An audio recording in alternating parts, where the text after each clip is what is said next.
Dobrý den, vítám vás při prezentaci mojí chalupy u Jaroše v Lidských horách, obec Rampuše, položené 640 metrů nad mořem. Právě přijíždíme chalupě přes louku.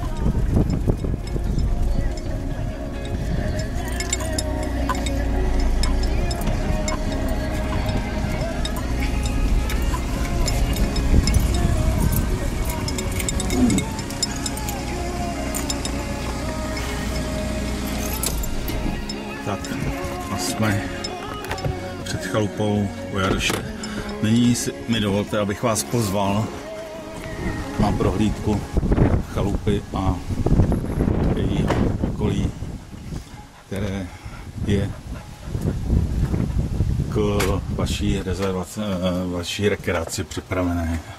Takže vcházíme dveřmi do předsíně. Tady je jídelní kout.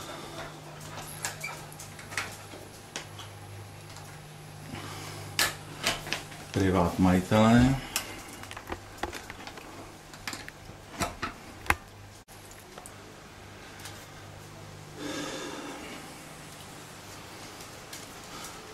Kuchyňka, která je plně vybavená, ať už co se týče mikrovlnky, televize, plynového sporáku s plynovou troubou, 2 ledniček s mrazícími boxy,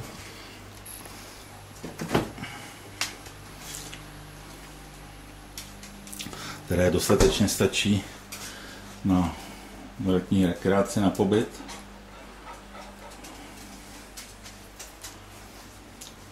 Tak, to je všechno, co je dole, a teď jdeme nahoru do pokoju hostů.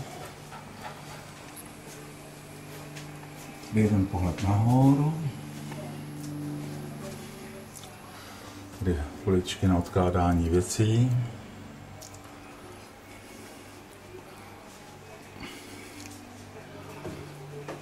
A schodiště.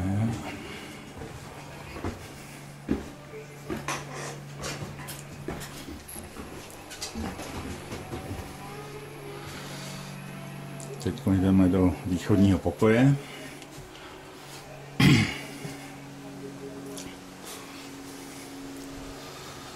Kde jsou 2 lůžka dole. Východní pokoj od toho, že tady nad kopcem, který se jmenuje Sobina, vychází sluníčko.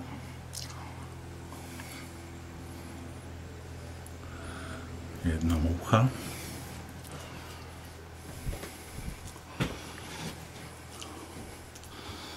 Zde je také posezení s rohovou lavicí. A tady nahoře na hambálkách jsou další 3 lůžka. Velký úspěch má toto ubytování nahoře, strašně se líbí dětem.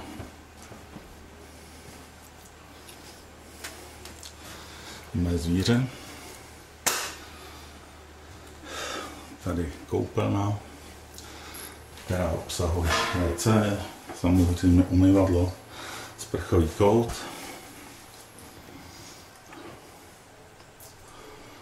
Samozřejmě je teplá studená voda. Bohužel kohoutky jsou obráceně. Jako teplá je studená a studená je teplá. Nyní se ještě podíváme na hlavní 3 lůžka, kde se leze po takovémto stylovém žebro schodišti.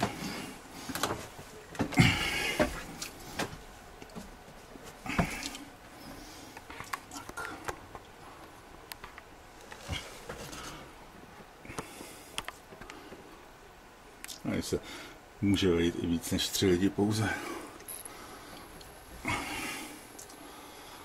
A tam ráno vychází slunce.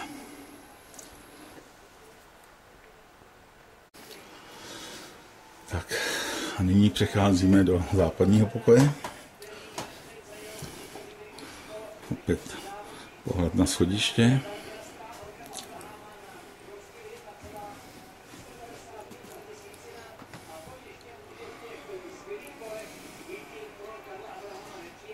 obložení o novém dřevě, tudíž žádné smrady, nic. Tak a jdeme do západního pokoje.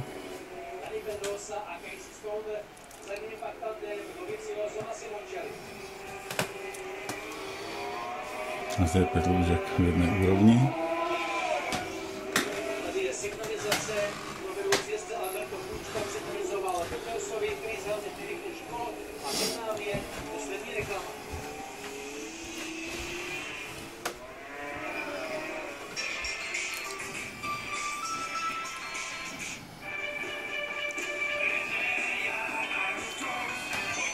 René chodí na golf.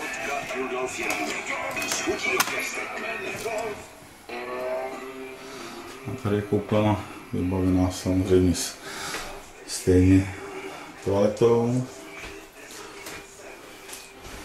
umyvadlem a sprchovým koutem.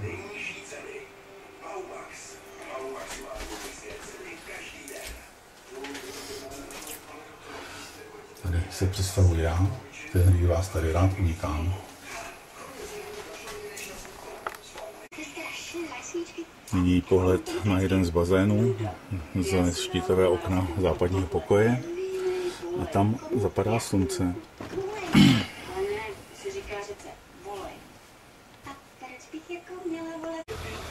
Pohled na druhý bazén, který je zhruba 80 cm hluboký, velmi vhodný pro děti, jednak co se týče hloubky a jednak co se týče teploty vody. Dále pohled na louku. A tady na posazení u kamenných stolů.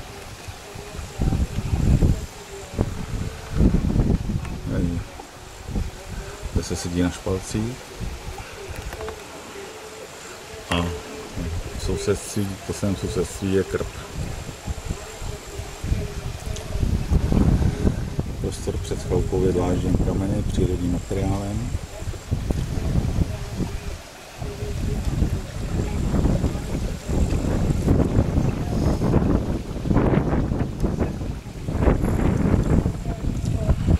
Tímto směrem na obzor je hezky vidět až 50 km daleko kolem směru.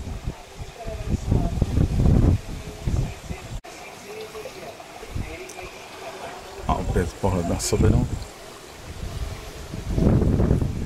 Tady je vhodné v zimě pro děti,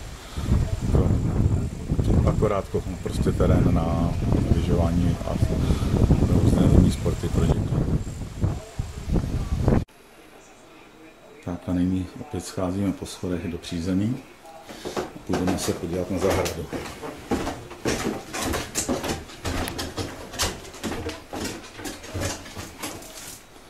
Původní kamenné jezdivo, několik set let staré. V tomto prostoru byl chlív. Je vidět ještě odřený sloup od kravského boku. Tak, jdeme se podívat ven.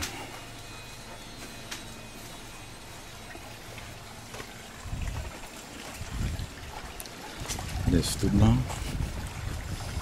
venkovní krb, posazení u krbu.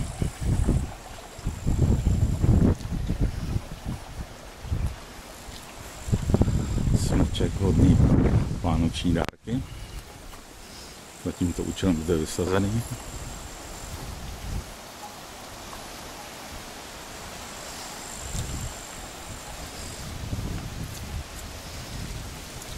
Zahrada je zastíná, tudíž i v horkých dnech je tady příjemný pobyt.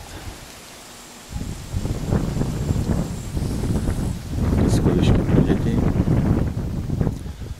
Vybarvené samozřejmě jak jinak než počítačem. Posazení pod smrkem.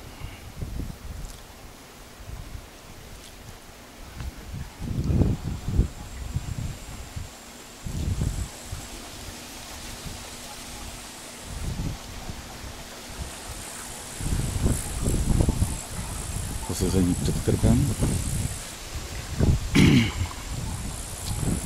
Když se to jiní Ostraváci nazvali u Flintstoneů.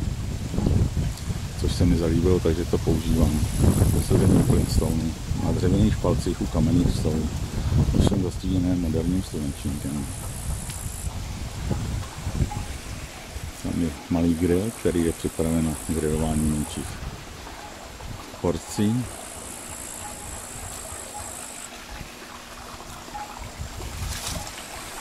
Bazén zde uzurčí potůček.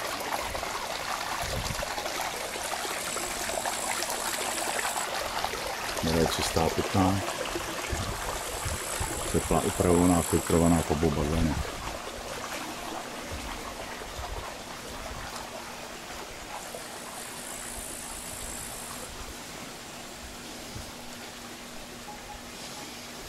Tak, a přicházíme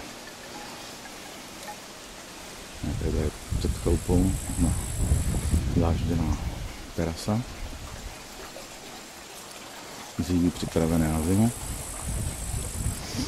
Kutíčky tamhle z toho okna bylo filmováno před chvílí. Tak a přicházíme k modrému bazénu, k velkému bazénu. V jeho těsném sousedství je písečná pláž, pro ty, kterým by scházelo pobyt u moře, tak se mohou vyvalovat v vozovkách zde, slunit na písečné pláži u mě na Rampuši. Vedle bazénu je ještě stíněné posazení.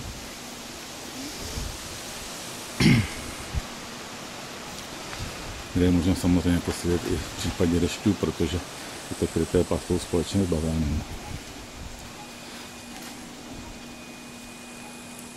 Bazén je velký 6x3 metry. A opět voda filtrovaná a ohřívána solárním panelem poměrně značných rozměrů, když má i příjemnou teplotu. Vstup po schůdkách, z kterých se dá i skákat. A nyní se jdeme podívat na dolní zahradu.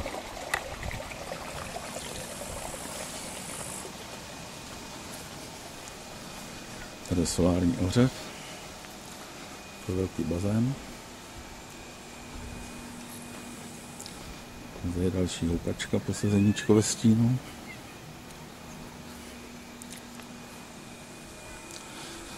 A dolní zahrada, kde je možno se věnovat různým hrám. Míčovým, badminton a podobně, které je ovšem nutné dovést si sebou.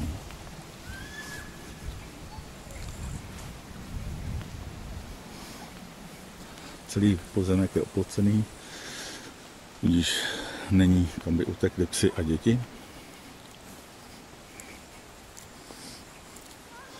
Výhled tady na rybníky, které mají ovšem teda značně špatnou vodu. Pohled po Rampuši.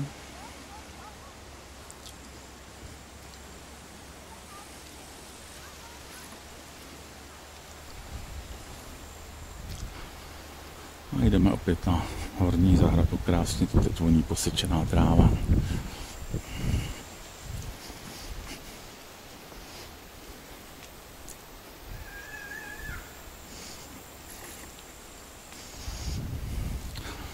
Vpravo je opět vidět pískoviště.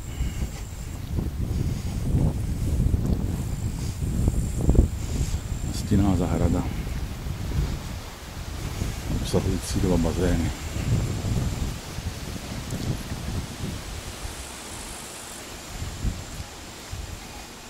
Tady je ještě jedna perlička, spíše soukromého rázu. Toto je střed světa pro mě osobně.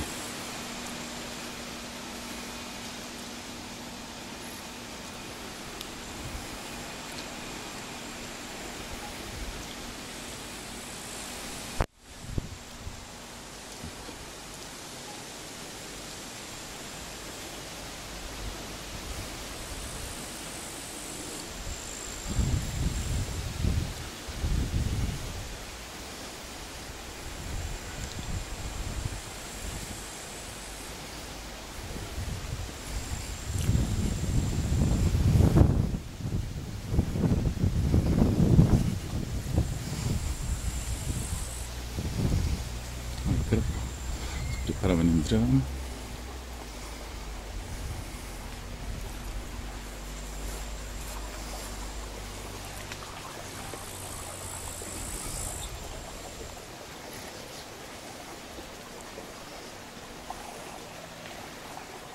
Posazení kamenného stolu.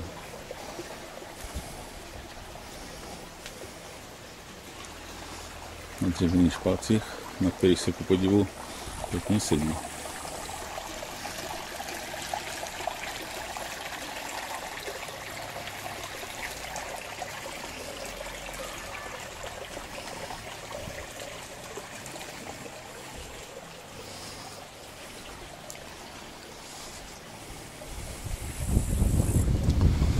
Doufám, že se vám prezentace líbila a že budu mít tu čest vás uvítat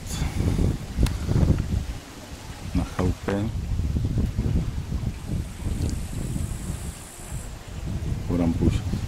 u Jaroše na Rampuši 09.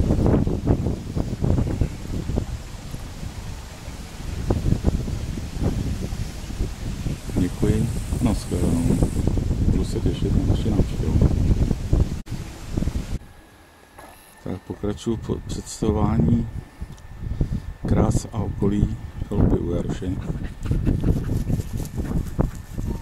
Tady je chalupa, je to pohled z kopce, který těsně sousedí s chalupou. Vzadu nad chalupou pozadí jsou vidět Krkonoše, dokonce je vidět i Sněžka.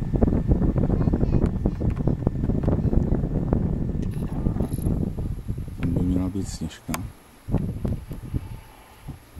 Nebo tam je Sněžka. A teď jedeme po Orlických horách. Hřebeny Orlických hor. Nejvyšší vrchol Velká Dešná. Největší vrchol Orlických hor. 1115 metrů nad mořem. Dále hřebeny, za kterými již je Polsko.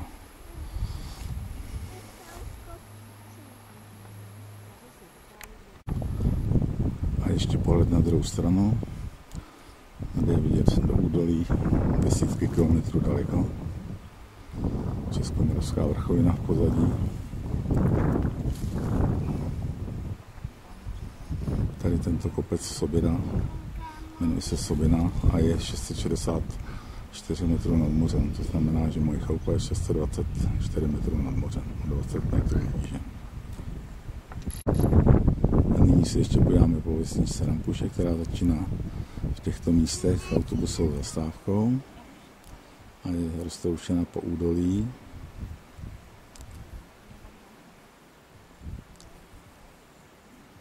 Zhruba asi na délce 1,5 km.